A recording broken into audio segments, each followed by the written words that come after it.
'Twas the night before Christmas, and all through the house the children were nasty to me and my spouse. "Did you get us a present?"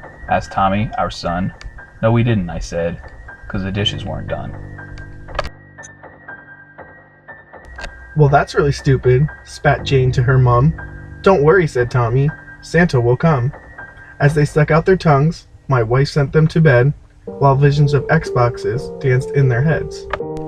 My kids were the worst around this time each year. "Our kids are so spoiled," I said to my dear, as she guzzled down her 17th beer, in the hopes that St. Nick would take over from here. So I marched up to bed, covered up with the sheet, when I heard just outside a god-awful bleat. I hurried downstairs with the speed of a cheetah, where I nearly tripped over my wife's margarita. Suddenly I heard the shrill rattle of chains. My blood then ran cold throughout on my veins. I then heard a scraping from my ingle nook, where at once there appeared the great rusty hook. It ran down my leg, a subtle warm dampness. I knew in an instant it must be him, Krampus.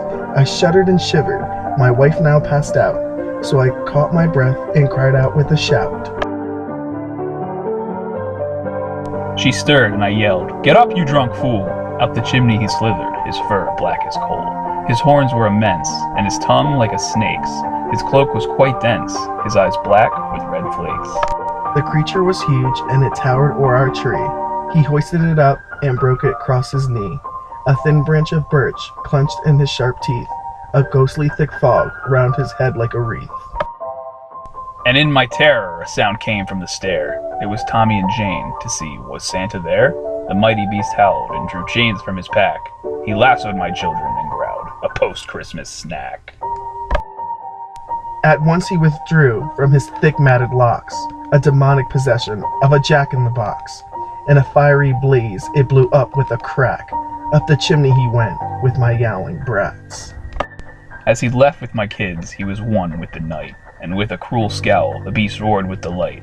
"The spirit of Christmas, this you've forgotten. As parents you're awful, your children are rotten." So this Christmas, my friends, behave and be wary, else the new year is ruined and your Christmas not merry.